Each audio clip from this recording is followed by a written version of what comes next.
महाराज की जय. जय भवानी जय शिवाजी. बघा सर, आता आपण रायगडाचा महत्वाचा बालेकिल्ला पाहणार आहात. आपल्या सोबत गाईड बाजारपेठेपर्यंत असेल तेव्हा पुढे आहे जगदीश्वराचं मंदिर. महाराजांची समत्याची माहिती सांगतो. दर्शनापुढे जायचं असतं. पूर्ण बालेकिल्ला फिरायला माझ्यासोबत तुम्हाला 1 पाऊण ते 1 तासभर लागेल. बघा, या रायगड किल्ल्याची समुद्र सवडीपासूनची उंची 2851 फूट आहे. पायथ्यापासून ते टोकापर्यंत रायगडाची उंची 1350 फूट. रायगड किल्ल्याचं मूळ नाव रायरीचा डोंगर आणि हा रायरीचा डोंगर छत्रपती शिवाजी राजांनी जावळीचे चंद्रामोऱ्यांकडे युद्ध करून 15 मे 1656 ला जिंकून घेतला होता आणि 56 ते 70 म्हणजे 14 वर्ष हा रायगड त्यांना बांधण्यासाठी लागले होते. ज्यांनी हा किल्ला बांधला त्या आर्किटेक्टचं नाव आहे सेवेशे ठाई तत्पर हिरोजी इंदुरकर. हिरोजीने हा रायगड किल्ला त्यावेळेस 14 वर्षात बांधला. 14 वर्ष किल्ल्यावरती त्याने बांधलं काय तर 350 इमारती बांधल्या, 84 पाण्याचे टाक्याने 11 मोठमोठाले तलाव खोदलीत. सर, आता रायगड किल्ला तुम्हाला मला पूर्ण बघायचा असेल 2 दिवस लागतात. इतका मोठा किल्ला आहे. किल्ल्याचं टोटल क्षेत्रफळ 1200 एकर आहे. गडाची पूर्वेकडे पूर्वेला भौमितीचं मंदिर आहे, उत्तरेला टकमुक टोक, पश्चिमेला हिरकणीचा बुरुज, दक्षिणेला काळकाईचा खडगा. या 4 टोकांमध्ये गडाचा वरचा भाग 100 एकर आहे. रायगड किल्ला तुम्हाला मला आता पाहताना पडलेल्या भिंतीचे चौथरे पाहायला मिळतात, कारण 10 मे 1818 ला इंग्रजी हा रायगड किल्ला उद्ध्वस्त केला होता. 11 दिवस रायगड किल्ला जवळ होता. रायगडाच्या दक्षिण बाजूला डोंगर आहे, पोटल्याच डोंगर. त्या डोंगरावरून त्यांनी गडावरती 1803 तोफगोले टाकले होते आणि 11 दिवसामध्ये हे गडावरचं सगळं बांधकाम त्यांनी जाऊन टाकलं होतं. बघा, आज तुम्ही रोफिनीवरती आलात. ही गडाची पाठीमागची बाजू आहे. चालत आला असता गडाला 2350 पायऱ्यांचा रस्ता, 3.5 अंतर आहे. 2 तास लागतात चालत येण्यासाठी. 128 पायऱ्या चढल्यानंतर ज्या गेटने आतमध्ये प्रवेश केला, पहिला गेट पहिला दरवाजा मेणा दरवाजा. छत्रपती शिवाजी महाराजांच्या राण्यापूर्वी पैगंबंद मेण्यामध्ये बसून पाठीमागच्या बाजूला सूर्योदय सूर्यास्त पाहायला व्हायच्या. आणि लाईनीमध्ये हे महाल पाहायला मिळतात. 6 आहेत. हे राणी महाल आहेत. महाराजांच्या राण्या होत्या सर 8. सईबाई, सोयराबाई, सुगुणाबाई, सकवरबाई, काशीबाई, गुणवंताबाई, लक्ष्मी आणि पुतळाबाई. त्यातल्या 6 राण्या इथे रायगडावरती राहायच्या. प्रश्न पडतो 2 राण्या राहायच्या कुठे. तर महाराजांची पहिली राणी पटराणी सईबाई छत्रपती संभाजी महाराजांची आई. ज्यावेळेस शंभूराजे 2 वर्ष होते त्यावेळेस त्यांचं निधन झालं दुर्दैवाने राजगडावरती. सईबाईने हा रायगड किल्ला पाहिला नाही आणि बाकी 6 राण्या महालामध्ये या ठिकाणी राहायच्या. आतमध्ये 6 राण्यांचे 6 महाल पाहायला मिळतात. 2 चौथरे आहेत. पहिला चौथरा हॉल राणीचा, दुसरा चौथरा बेडरूम. या साईडला हव्याला खिडकी होती आणि डाव्या साईडला 400 वर्षापूर्वीचे दगडामध्ये कोरले इंडियन टॉयलेट बाथरूम पाहायला मिळतात. प्रत्येक राणी महालासमोर असे ओटे आहेत. बघा, चौथरे आहेत. हे दासी ओटे म्हणजे राण्यांच्या दास्या म्हणजे नोकर चाकरांना राहण्याची जागा इथे असायची. आणि दासी ओटे म्हटला तर सर्वन्स क्वार्टर. खालच्या बाजूला पडलेले वाडे दिसतात ना, हे मंत्र्यांचे वाडे. वरती 5 आहेत आणि खालच्या बाजूला 8 वाडे आहेत. 8 मंत्री महाराजांशी त्यावेळेस होते स्वराज्य सांभाळण्यासाठी. रामचंद्र निरकट, रामचंद्र त्रिंबक, अनाजी रावजी, रघुनाथ पंडित, हंबीराव मोहिते, अनाजी दत्तोणी, राजराजी मोरपंत, अनाजी पंत त्यांचे वाडे खालच्या बाजूला असायचे. आणि वरती पाहिलं तर रेलिंगच्या आतमध्ये 3 खड्डे, 2 जालीबदला मधला पण हे धान्य कोठार. पहिलं कोठरा 22 फूट, मधला 20 फूट, शेवटचा 15 फूट. एखाद्या शत्रूने जर गडाला वेढा दिला ना तर 3 ते 6 महिने पुरे इतका धान्य साठा या कोठऱ्यांच्या आतमध्ये स्टोअर केला जायचा. बघा, स्वराज्याचा धान्य कोठरा पाहायचा असेल कोल्हापूर मधला पणाला किल्ला पहा. 3 धान्य कोठरा त्या ठिकाणी आहेत. गंगा, यमुना, सरस्वती नाव. तिकडे आंबरखेडा म्हणतात त्यांना. कोकणात अशा कोठऱ्यांना आपण पेव किंवा कणगी म्हणतो. बघा, एकदा कोठराही पाहून घ्या. पाहताना वर्षी हात ठेवा खाली, का परत काढता येणार नाही. तर पुढे महाराजांचा राजवाडा पाहायला आपण जाऊयात. बोला छत्रपती शिवाजी महाराज की जय. बघून इकडे बघा, इकडे मुक्ता.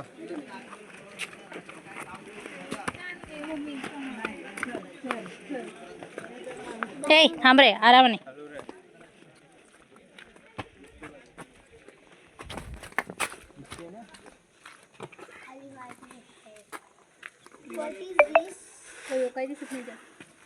तुझे जेवण तिच्या लोकांनी सिक्के टाकलेले आहेत. मोबाईल पडला की नाही. 3 आहेत ना, 1, 2 आणि 3 आहेत. पैसे टाकले छांब्या बघ बघ बघ छांब्या. दाखव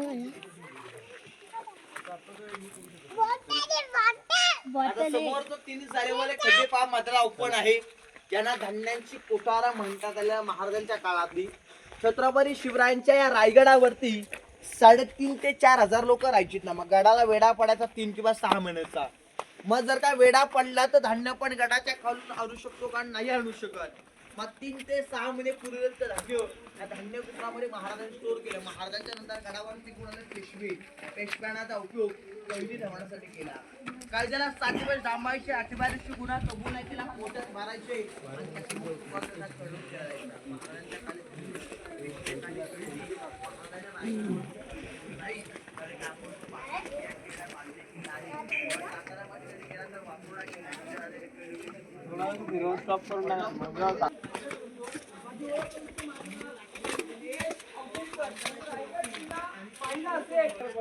ही गडाची मागची बाजू आहे. या किल्ल्याची समोर येतात ती गडाची समोरची बाजू आहे बघा. गडाचा वरचा परिसर हा 100 एकराचा आता आपण किल्ला या आहे. रायगडावरील अतिशय महत्वाच्या ठिकाणी आहात. तुमच्या समोर हा जो मोठा चौथरा आहे, इथे आपले महाराज राहायचे बरं का. या ठिकाणी म्हणजे हा आपल्या महाराजांचा त्यावेळेस राहता राजवाडा होता. महाराजांचा राजवाडा या ठिकाणी एकावर एक 2 मजली 32 फूट उंच होता. राजवाड्याच्या बाजूने चारही बाजूने सागरी पिलर, वरून मातीची कौलं आणि आतमधून पैठणी कापडामध्ये महाराजांचा हा राजवाडा सजवल्याचं कल्पना करा. 400 वर्षापूर्वी याचं वैभव काय असेल. आपल्या राजांचा जन्म झाला 19 फेब्रुवारी 1630 त्या शिवनेरी किल्ल्यावरती. महाराजांनी अखेरचा श्वास, शेवटचा श्वास 3 एप्रिल 1680 ला वार होता शनिवार.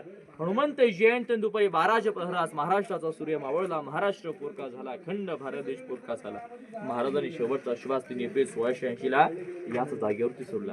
छत्रपतींच्या उत्तरावर धर्मवीर छत्रपती संभाजी महाराज सुद्धा या राजवाड्यामध्ये 9 वर्ष झाली बघा. महाराजांचं निधन आपल्या इथे झालं, परंतु समाधी महाराजांच्या इथून पुढे 1 किलोमीटर अंतरावरती जगदीश्वराचं महादेवाचं मंदिर आहे. त्या मंदिरासमोर महाराजांची समाधी करा. महाराज शंकर महादेवाचे भक्त होते बघा. हे दगड पाहतो आता आणलेल्याच्या बाजूने पूर्णपणे रेलिंग करायची. काही लोकांना माहिती नाही का जागा कोणती आहे. लोक चपला बोटे घेऊन वरती जातात. बाजूने रनिंग करण्यासाठी हे दगड आता आणलेले आहेत बघा. महाराजांच्या राजवाड्याच्या बाजूला इथे 2 पाण्याचे टाके पाहायला मिळतात. या इकडे लाकडं, मातीची कवळं, आतून रेशीम पडदे आणि मखमली पडदे आतून होते आणि मशीन लावलं होतं. राजवाड्याच्या बाजूला इथे आपल्याला 2 पाण्याचे हौद पाहायला मिळतात. पुढे आपण तलाव पाहणार आहोत गंगासागर. त्या गंगासागरात कावढीने पाणी आणून महाराजांची पिण्याची पाण्याची व्यवस्था इथे करायची. आणि इथे पाहायला मिळतं महाराजांची त्यावेळेस नाणेघर. म्हणजे आताच्या भाषेमध्ये आपला बाथटब म्हटला तरी चालेल. महाराजांची त्यावेळेस आंघोळ करण्याची जागा ही इतिहासाची. महाराजांचं नाणेघर पूर्णपणे महाराजांचा प्रायव्हेट एरिया. पुढे किचन कुठं दाखवतो या.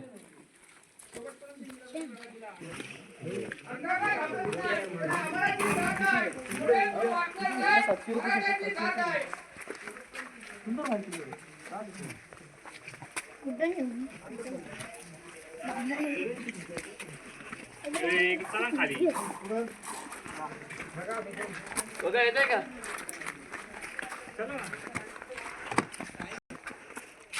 बोला छत्रपती शिवाजी महाराज की जय. बघा आपण पहिला चौथरा पहिला छत्रपती शिवाजी राजांचं निवासस्थान बेडरूम.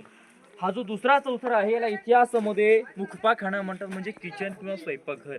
त्यावेळेस महाराजांचं स्वयंपाकघर इथे 2 नंबरच्या चौथऱ्यावरती होतं बरं का. आणि महाराजांच्या राजवाड्याच्या अगदी समोर पाहायला मिळते ही महाराजांची अष्टकोनी बाल्कनी म्हणजे गॅलरी, जशी आपल्या घराच्या पाठीमागे समोर असते. राजवाड्याच्या समोर महाराजांची अष्टकोनी गॅलरी पाहायला मिळते. आता 1 मजली आहे. शुभकाळात 2 मजली उंच होती. आजूबाजूच्या सह्याद्रीच्या पौर्णिका पाहण्यासाठी महाराज इथून विश्रांती करायचे. हे बाल्कनी पाहूया. पुढे गुप्त खिलवत होण्याची रूम पाहूया. ती पाहूया पुढे.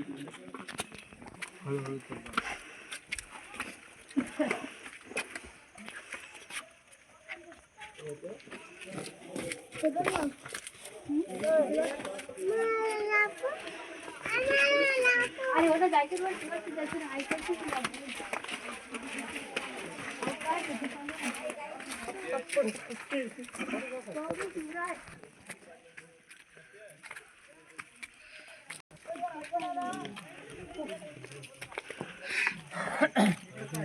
बोला छत्रपती शिवाजी महाराज की जय. समोर बघा विटांमध्ये चौकोनी छोटी रूम दिसते आपल्याला. त्याला म्हणतात टांगसळ, म्हणजे छापखाना, पैसे नाणे छापण्याची जागा. म्हणजे आत्ताची आपली रिझर्व्ह बँक. राजांची त्या काळामध्ये स्वतःची करन्सी, शिवराई होण आणि राजमुद्रा होती, सर्व तिथे छापल्या व्हायच्या, बनवल्या व्हायच्या. ही जी आयताकृती खोली आहे, कोपऱ्यातून खाली जाण्यासाठी 11 पायऱ्यांचा रस्ता आहे. याच्या आतमध्ये आडभागाची एक रूम आहे. त्याला म्हणतात गुप्त खलबत खाना, म्हणजे चेंबर फॉर सिक्रेट डिस्कशन.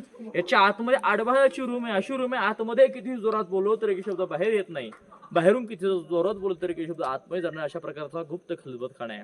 महाराजांचे त्यावेळेस गुप्तहेर खात्याचे प्रमुख होते बहिर्जी नाईक दादा. आणि बहिर्जी नाईका त्या काळामध्ये 18 भाषा यायच्या.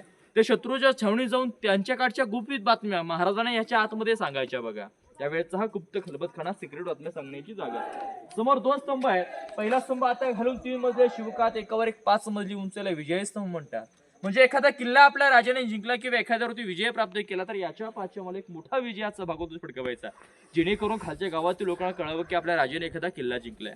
दुसरा स्तंभ आता 2 मजले शिवकात, एकावर एक 7 मजली उंचीला सप्त मनोरे किंवा राजांच्या राण्यांची बाल्कनी बनतात. जशी महाराजांची बाल्कनी इथे होती, राण्यांची बाल्कनी त्यांच्या समोर इथे 7 मजली उंच होती बघा. आणि या बाजूला आहे रायगडाचा पश्चिम टोक हिरकणीचा बुरुज धुक्यामुळे दिसणार नाही. रोफिनी गडावर त्याला तोच हिरकणी कडा मात्र बुरुज या साईडला आहे. जी हिरकणी माता आपल्या लेकरासाठी आपल्या बालासाठी रात्रीच्या अंधारामध्ये कोजागिरी पौर्णिमेच्या दिवशी तो कडा उतरून खाली गेली होती. कारण गडाचा नियम होता 5:30 वाजता दरवाजा किल्ल्याचा बंद केला जायचा बघा. आणि तिथे राजाने बुरुज बांधला कारण एखादी आई आपल्या लेकरासाठी या जागेवरून खाली उतरू शकते, तर तिथून एखादा शत्रू नक्कीच वरती येऊ शकतो. बुरुज बांधल्याने बुरुजाला नाव दिलं हिरकणीचा बुरुज. दरबारामध्ये आणलं, साडी चलून सत्कार केला हिरकणीचा आणि पालखीमध्ये बसून घरी सोडलं. म्हणजे तेव्हाची पालखी आत्ताची लाल दिव्याची गाडी होणार मान त्या पालखीला मान त्या हिरकणीला मिळाला होता. हिरकणी या बाजूला बोल बाल्ली किल्ल्यापासून 1.5 किलोमीटर अंतरावर 1 तास लागतो जाऊन येण्यासाठी. हा जो आपण मोठा चौतरा पाहताय जवळजवळ 300 फुटाचा याला सचिवालय म्हणतात. म्हणजे दफ्तरखाना.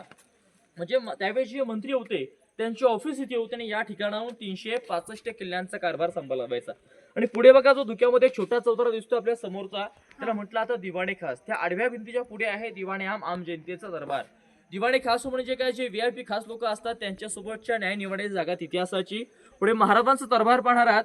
या खिडक्यातून जर खाली पाहिलं तर आपल्याला एक मोठं तलाव पाहायला मिळेल. तलावाचं नाव आहे गंगासागर तलाव.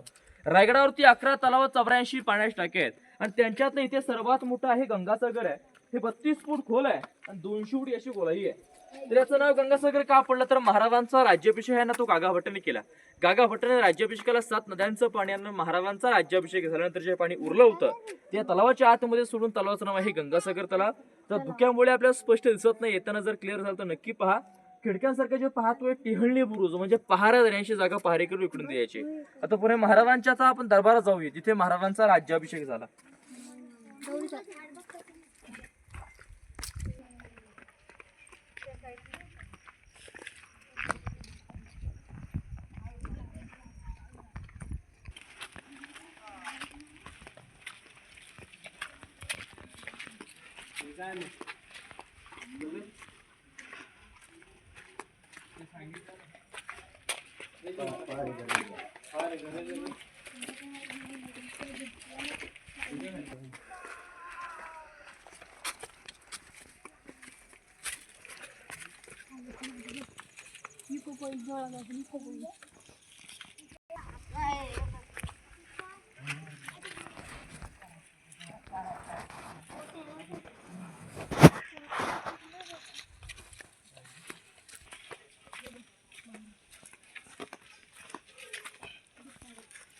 चपला कुठं खाली काढा. इथं चढून आलेला ना. आपले ग्रुप